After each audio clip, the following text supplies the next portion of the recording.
हाँ बच्चों, हम बता रहे थे बायोडाइवर्सिटी कंजर्वेशन में हमने आपको इन सिटू कंजर्वेशन करवा दिया था। ठीक है, आज हम आपको करवाएंगे x situ conservation. X situ conservation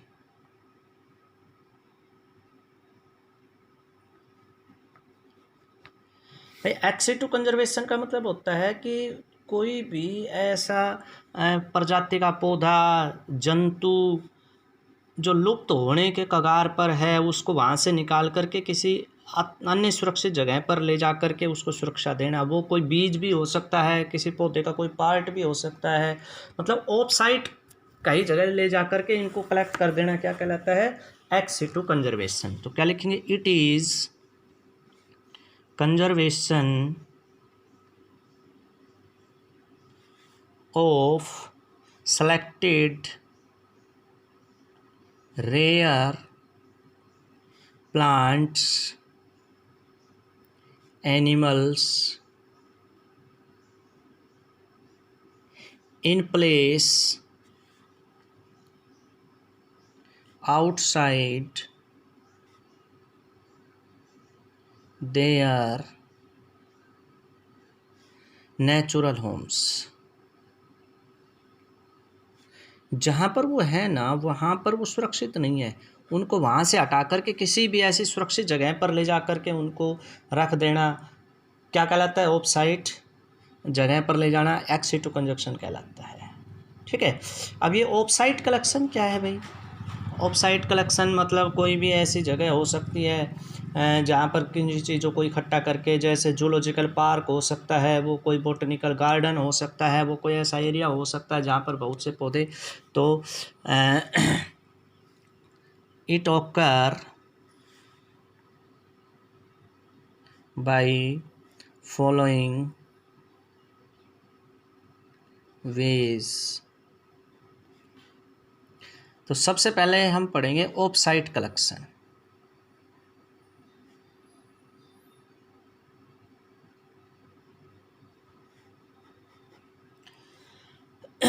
they are, off site collection क्या होते हैं?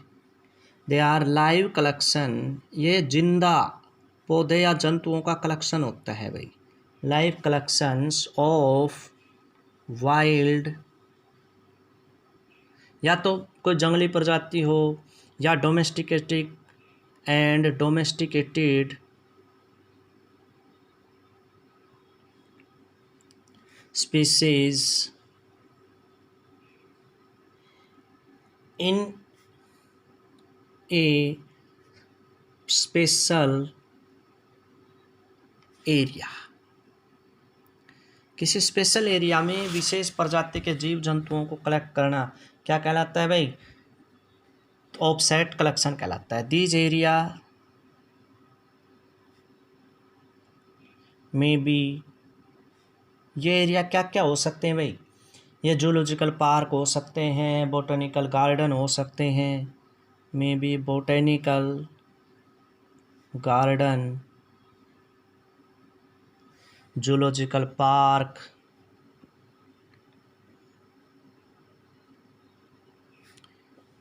ठीक है, बोटेनिकल गार्डन क्या होते हैं भाई? ऐसे जगह जहाँ पर एक विशेष तरह के पौधे लगाए जाते हैं, उनको क्या कहते हैं?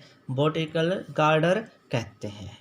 कोई सफारी हो सकती है, सेंचुरीज हो सकती है, सफारी एटसेट्रा। ठीक है, अब क्या है बोटेनिकल गार्डन? क्या है भाई botanical garden?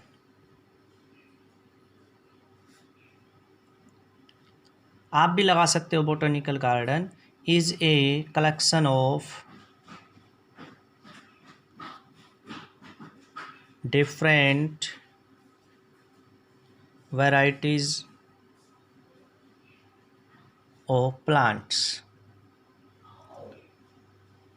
and zoological park, जू जिसको हम कह देते हैं, zoological park is collection of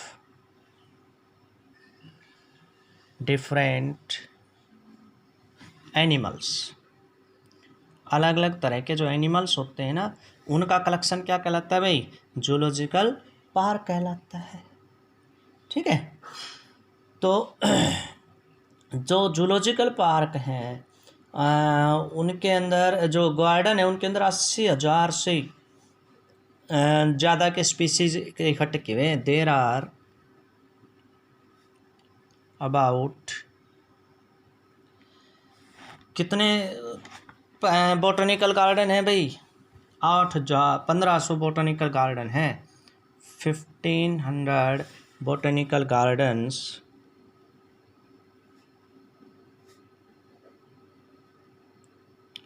where कितनी प्रजाति? लगभग 80,000 species of plants are protected. इनको प्रोटेक्शन दिया गया है, आर प्रोटेक्टेड। ठीक है, तो ये है इसमें।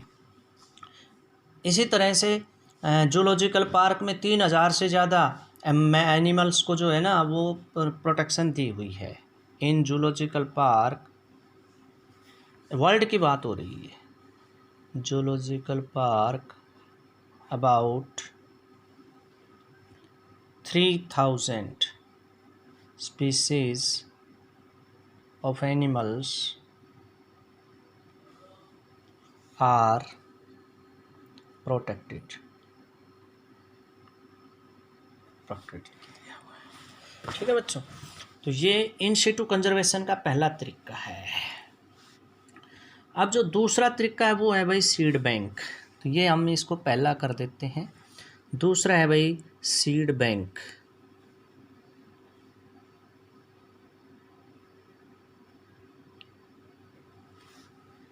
सीड बैंक में क्या होता है कि हम जो बीज है ना किसी पौधे के जो प्रजाति लुप्त होने वाले उनके बीज को सुरक्षित रखते हैं, तो इसलिए इसको क्या कह देते हैं? सीड बैंक कह देते हैं। दे आर इंस्टीट्यूट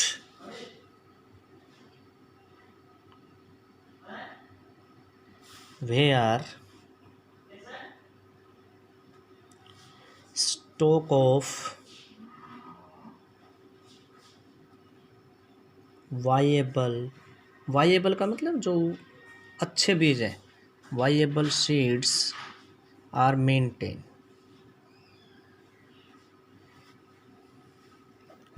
किए जाते हैं। स्टॉक को क्या किया जाता है? मेंटेन किया जाता है।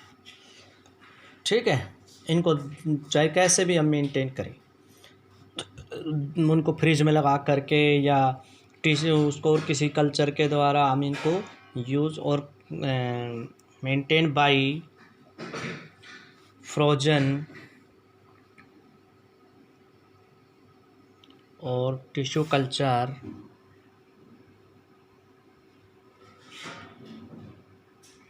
ये आगे हम बताएंगे इसमें एटसेट्रा। ठीक है, अब जो सीड्स होते हैं ना वो दो तरह के होते हैं। Seeds are of 2 types.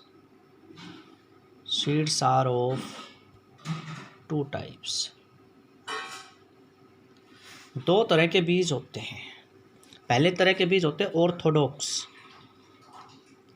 Orthodox seeds. ये बीज वो होते हैं भाई जो नमी को और इसको सहन कर सकते हैं। They are seeds which can tolerate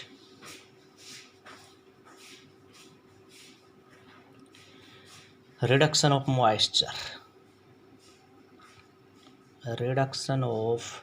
moisture। मतलब ये बीज ऐसे हैं कि अगर आप इनको थोड़ा बहुत पानी सूख भी जाए ना तो ये मरते नहीं हैं। ये उसको क्या रखते हैं? मेंटेन रखते हैं अप टू 5% तक ये रखते हैं। ठीक है, एनारोबिक कंडीशन है कि भाई अगर हवा भी नहीं है तो भी ये रुक जाएगा। और क्या करते हैं? They can bear temperature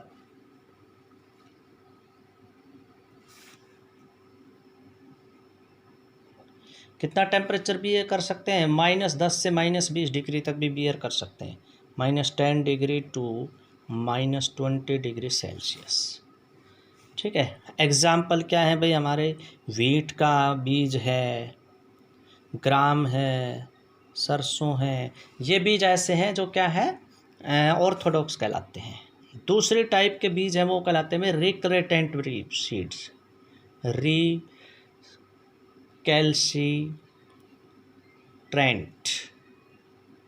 seeds. Recalcitrant seeds क्या होते हैं? ये वो सीड होते हैं जो नमी को सहन नहीं कर सकते, टेम्परेचर को, हीट को सहन नहीं कर सकते। They can not bear heat and killed and become killed. Example इसके क्या हैं भाई?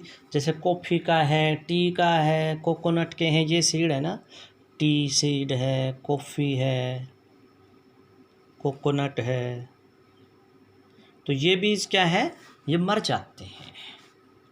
ठीक है बच्चों, तो ये हमने आज आपको कराया है कि भाई जो एक्स-सिटू कंजर्वेशन का पहला 2 पार्ट हमने करवाया। एक्स-सिटू कंजर्वेशन ऑफसेट कलेक्शन में हो सकता है, एक्स-सिटू कंजर्वेशन सीड बैंक में भी हो सकता है। इसमें पौधे और जंतुओं का कलेक्शन होता है, इसमें बीज का कलेक्शन होता है। कुछ जीवों के, कुछ पौधों के जो प्रजातियां लुप्त हो रही हैं उनके बीज हम लंबे समय तक स्टोर कर सकते हैं। ठीक है, तो उसको सीड बैंक कहते हैं। अब इसमें 2 चीज़ें और बचेंगी कि भाई एक्स-सिटू कंजर्वेशन में और कहाँ किस किस तरीके से जीवों को सुरक्षा दी जा सकती है। ठीक है, तो उसमें एक तो आपका क्या आ जाएगा, ऑर्किड्स आ जाएगा, टिश्यू कल्चर आ जाएगा, क्रायो प्रिजर्वेशन आ जाएगा, वो सारे इसी में आ जाएंगे इन एक्स-सिटू में। और फिर आपका इसमें बायोडाइवर्सिटी में अलग अलग जो मनुष्य के अलग अलग समुदाय हैं उनका क्या रोल है वो फिर हम पढ़ेंगे कि भाई पेड़ पौधों को बचाने में मनुष्य कैसे रोल प्ले करते हैं। फिर ये चैप्टर आपका हो जाएगा कंप्लीट। ठीक है।